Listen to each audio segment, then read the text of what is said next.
आणखी एक महत्त्वाची बातमी रत्नागिरी जिल्ह्यातल्या चिपळूणमध्ये दारूच्या नशेत पोलिसांची एका तरुणानं हुज्जत घातली। वर्दीतल्या पोलिसांसोबत दारूच्या नशेमध्ये तरुणानं आरेरावी केली। हा व्हिडिओ सोशल मीडियावर सध्या व्हायरल झालाय।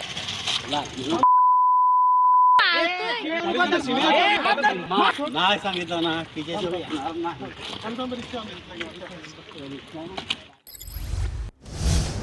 बीडच्या माजलगाव शहरातल्या महाविद्यालयासमोरून 2 तरुणींचं अपहरण झालं। नागरिकांच्या आणि पोलिसांच्या सतर्कतेमुळे या 3 आरोपींना ताब्यात घेण्यात आलंय। अपहरण झालेल्या दोघी तरुणी सख्या बहिणी असल्याची माहिती मिळाली आहे। यातील एका तरुणीचे एका आरोपीसोबत प्रेमसंबंध असून ती तिच्या मर्जीने जात असल्याची माहिती ठाणे प्रमुख सूर्यतळ यांनी दिली आहे। तर दुसऱ्या तरुणीला बळजबरी नेलं जात होतं। यावरून माजलगाव शहर पोलिसात कायदेशीर प्रक्रिया सुरू आहे। तर लाच प्रकरणातील परळीतील तहसीलदार व्यंकटेश मुंडेला जामीन मंजूर झालाय।